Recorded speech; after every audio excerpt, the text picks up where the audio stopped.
Hey guys, in this wolongfallendynasty Dynasty guide video, I'm going to give you a few tips that I learned to help me defeat Zhou. I'm going to tell you my stats, what spells I used, what gear I had equipped, and how to counter his most devastating attacks. Now if you're new here, please sub to the channel with all notifications on.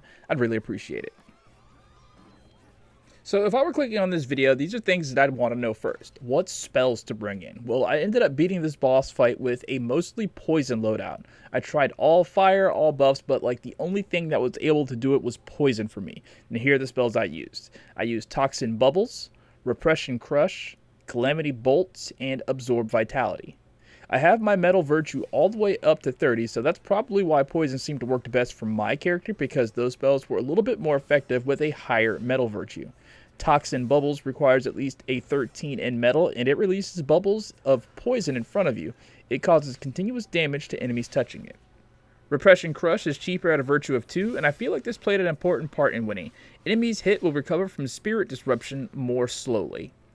And then Calamity Bolts, enemies hit with this deal less damage. This is very important because this guy has very long attack string. He attacks, especially if he hits you once. It was to the point, if he hits you one time, he keeps attacking until you die most of the time. And then Absorb Vitality, you attack and you gain back health with every attack. You pretty much should have this on every build you run. My other virtue stats are Wood is at 20, Fire is at 17, Earth is 7, and then my Water is at 13. For gear, I had on equipment that helped boost fire damage, which helped when I was using all fire, but honestly, I just didn't bother changing my gear when I switched to an all poison attack build.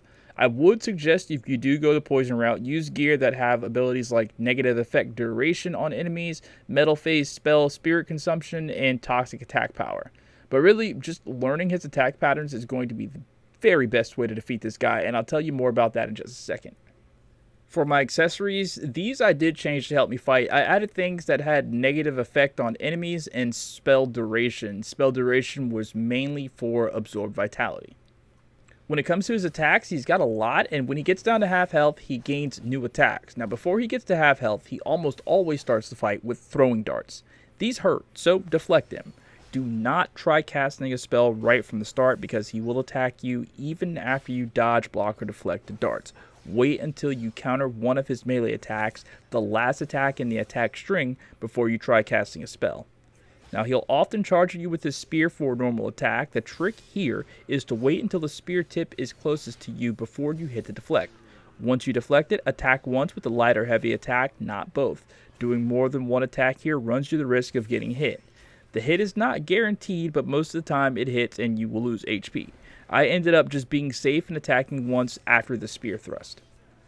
He has a front kick. This is a slow moving attack and one you can easily dodge back away from, but it's better to deflect it so you can get a counter attack.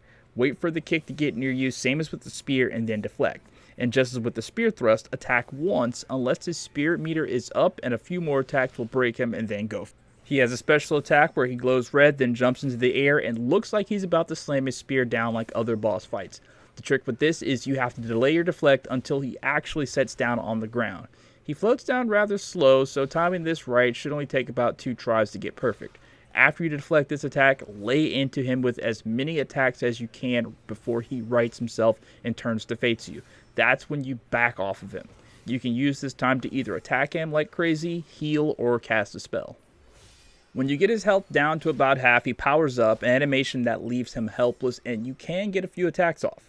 During this second phase, he picks up a new attack, a Blade Beam. Just wait for that Blade Beam attack to come towards you, and right before it hits, deflect and send it right back at him. This attack is similar to other boss fight attacks where they shoot something at you or rush towards you. If you're close enough to him when he does this, you can get an attack off while he's on the ground after you get to deflect, but if you're going the poison route, I would just throw Calamity Bolts or Poison Bubbles or just heal yourself. He has a new normal attack at second phase where he jumps up and throws his spear down. This attack makes your FOV field of vision pan up, but as soon as the spear hits the ground, that's when you hit the deflect. You could also roll away when he jumps up because this attack has a very, very small AoE, and if you're just out of range, it's not going to affect you at all. And his most devastating attack is this lunging, charging chokeslam thing. To counter this attack, you must wait until the last possible second to deflect. He glows red and raises his arm behind him, taking a stance. Wait for him to get close and then deflect. If you are a little bit away from him, you can avoid the attack altogether by dodging backwards because he doesn't travel that far with the lunge or the rush, though you should take this opportunity to deal damage to him.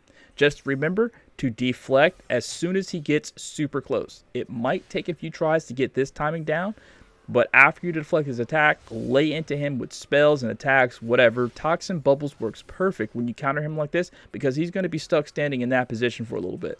I usually just dealt damage to him to get his meter to go up though. And that's all the advice I have for his attacks. Other tips that I can give are to raise all the banners and flags in the zone as usual. Now, I only mentioned it this time on this video because there are actually a lot of banners in the zone, and they are in weird areas. Places I would have never looked if I wasn't specifically going out of my way to look for them. Oftentimes, I had to backtrack because there are a lot of rooms and zones with multiple ways in and out that lead to different areas. Also, use the Qinglong Divine Spirit to get your health back in this fight and keep that area of healing because you're going to need it. Now, if this video was helpful to you at all, please give it a like. If you are having trouble with this boss, try doing it co-op instead, or maybe try leveling up a little bit. Now, I made a guide earlier on how to do that quickly with a sort of cheese spot. I used that spot to boost my character about 20 levels and made my character just super strong. And that's it. Thank you guys so much for watching. I hope this was able to help. Have a great rest of your day. Good luck, and I'll catch you next time. Peace out.